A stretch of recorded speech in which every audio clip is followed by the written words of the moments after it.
अस्सलामु अलैकुम वरहमतुल्लाहि वबरकातुहू। उम्मीद आप तमाम हज़रात बखैर वाफ़ियत होंगे इंशाअल्लाह ताला।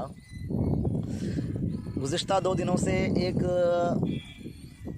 दर्दनाक हादसे ने सुर्खियों में जगह बनाई हुई है, जिसमें एक आयशा नाम की लड़की हैं जिन्होंने ज़िंदगी की जद्दोजहद से परेशान होके अपनी ज़िंदगी को सुपुर्द आब कर लिया, अपने आप को फ़ना कर लिया, अपने आप को ख़ुदकुशी जैसे हराम गुनाह में मुलव्विस कर लिया।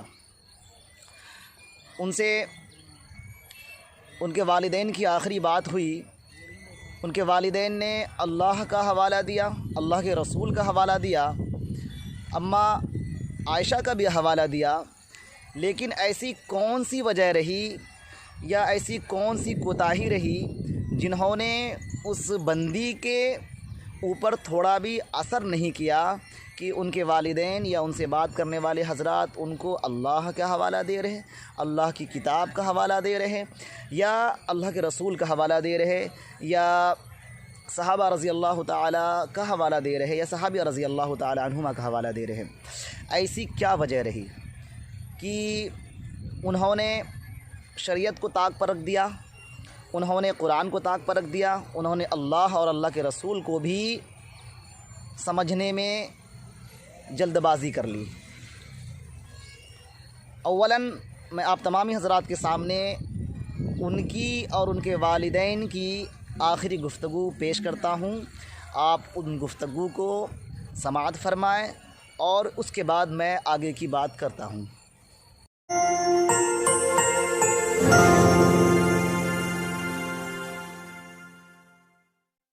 हाँ बेटा, कहाँ है? बस आ रही हूँ मैं। आजा निकल जा। कहाँ पर है तू? रिवर फ्रंट पे आ रही हूँ मैं। आज मैं मोन्टू को भेजता हूँ। हेलो सोनो, हाँ, मेरी बात सुन बेटा। अरे कुछ नहीं सुनना पप्पा, देख, गलत बात मत कर, ले अम्मी से बात कर। मुझे कुछ नहीं सुनना। मेरे को बस पानी में कूदने तक तो सो है। नहीं बेटा, ऐसा काम मत करना। मुझे बहुत हो गया। ऐसा कार करने से तो लोग बोलेंगे कि ये खराब थी। इसे जो चाहे बोलना। नहीं बेटा, ऐसा कुछ काम नहीं करना। बस हुआ ना मॉम, बस हुआ। मैं खुद जा रहा हूँ। ऐसा कुछ नहीं है मेरे को।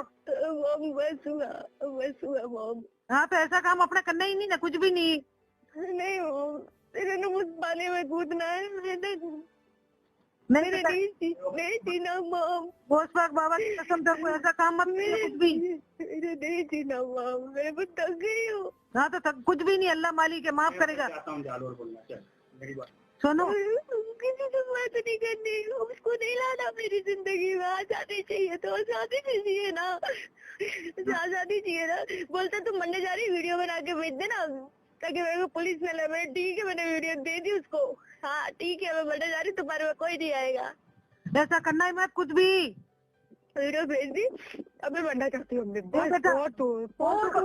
थक गई हूँ यार, लाइफ से इरिटेट हो गई हूँ मैं। कब तक हंसूँ मैं? कुछ भी नहीं, ऐसा कुछ नहीं होगा। चल मैं खुद जाता हूँ जालोर। जब पापा कल जालोर जाते।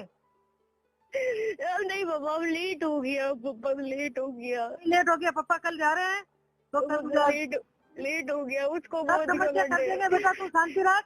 जी वो मैंने अब नहीं जीना, सोनो, अब नहीं जीना मेरी अम्मी सुनिए बेटा। सोनो मेरी बात सुन। अब मैं बता दी। सोनो मेरी बात सुनेगी पहले। इसे नहीं लाना मेरी लाइफ में तो ठीक है ना, नहीं जीना मुझे।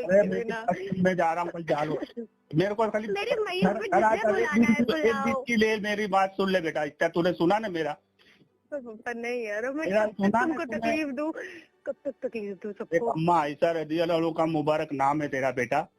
उस नाम की लाज रख, उस नाम की लाज रख। मुबारक तकदीर लेके नहीं आई हूँ। नहीं, आयशा रज़ियल्लाहु का मुबारक नाम है तेरे को। अम्मा आयशा रज़ियल्लाहु की कसम है तेरे को, तू घर आएगी। बच गई तो ले जाना, घर आ बच जा गई तू बेटा। तो दफन कर देना। तू अब नहीं पप्पा, मैं अब कल नहीं जालोर जा रहा हूँ। नहीं पप्पा, मैं बारिश कल जालोर जा रहा हूँ। कल कुछ भी कीमत से मैं तेरे सब सुलझा देता हूँ। बस तेरे को कलाम पाक की कसम है। देख, अब बस पप्पा, अब बस। तेरे को बोला ना, तू घर आ जा बेटा। अब तुम्हें आरिफ से जो बात करनी कर लो। मैंने मेरी कभी बात जो नहीं जवाब दिए सब मानेगी मिल तू। गए। नहीं मेरी बात पप्पा, नहीं मानेगी। अब मौत करीब।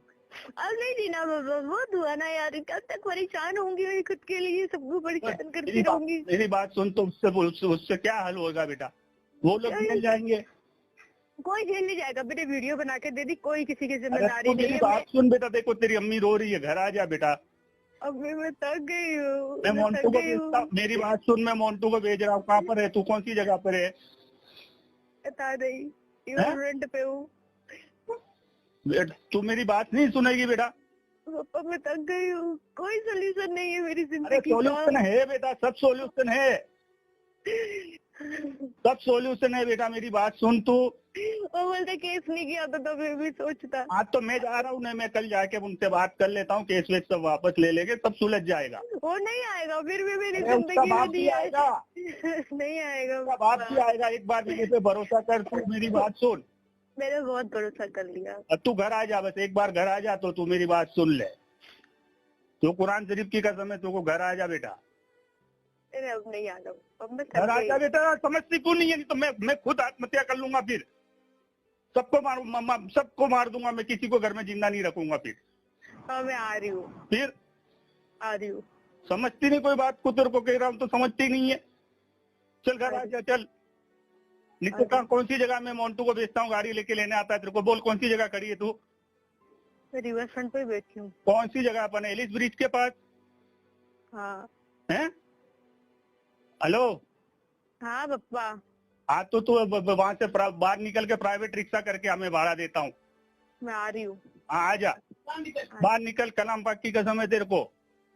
आ रही हूँ। हाँ आ जा, और मैं जा रहा हूँ कल जालोर जाता हूँ मैं। आ जा तू घर आ।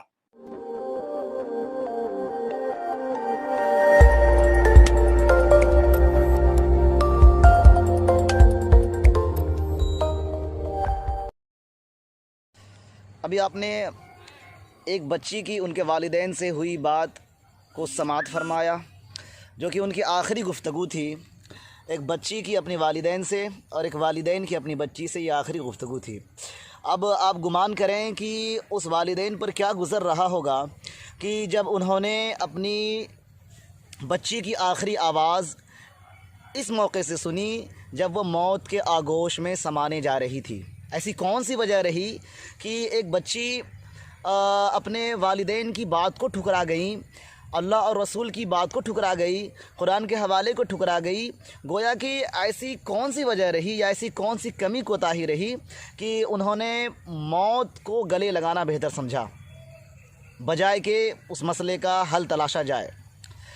मैं इस मसले पर दो बातें अर्ज़ करना बेहतर समझता हूँ।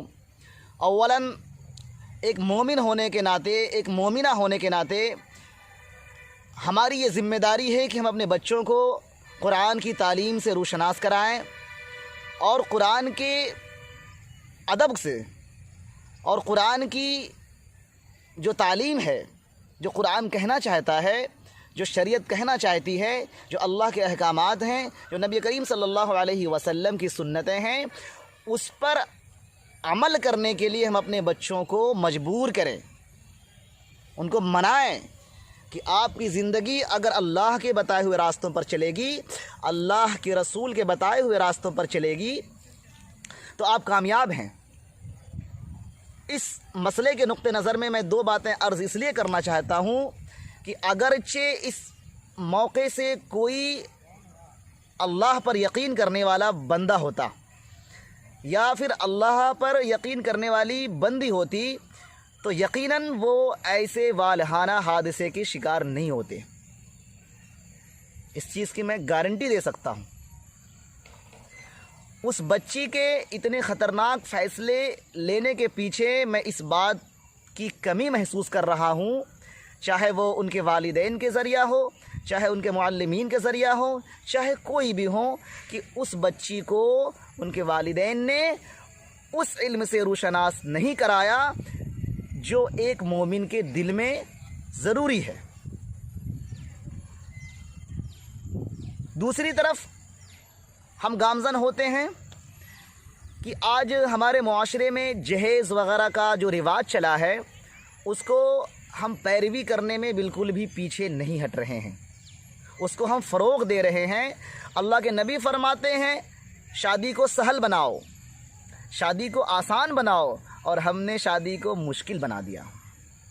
हमने शादियों को मुश्किल बना दिया, तो अंजाम कौन भुगतेगा? अंजाम हमें ही भुगतना पड़ेगा। अगरचे कुआं हमने खोदा है तो गिरने के जिम्मेदार भी हम ही होंगे। अगरचे हमने शादियों को आसान बनाया होता तो आज कोई बंदी खुदकुशी नहीं कर रही होती, आज कोई वालिदैन अपनी बच्ची के खो जाने के गम में मुब्तला ना होता, अपना माथा नहीं पीट रहा होता। तो मेरी आप तमाम ही हजरात से एक मुअद्दिबाना मुखलिसाना दरख्वास्त है कि अपनी बच्चियों को और अपने बच्चों को सिर्फ दिखावे की तालीम ना दें, बल्कि उनके अंदर दीन और शरीयत को पाबंद करें, पैवस्त करें और उन पर नज़रसानी रखें कि आपकी औलाद शरीयत पर कितनी फ़ीसद तक अमल कर रही है। आप सिर्फ अपने बच्चों को तालीम इसलिए ना दें कि अगरचे लड़के वाले आएंगे तो उनको बताना है कि लड़की कुरान पढ़ना जानती है। आप अपने बच्चों को सिर्फ इस नुक्ते नज़र से तालीम ना दें कि मुआशरे में हमारी बदनामी हो जाएगी कि बच्चा या बच्ची कुरान का आलिम तक नहीं है, कुरान पढ़ना नहीं जानता है। आप अपने बच्चों को, चूँकि हम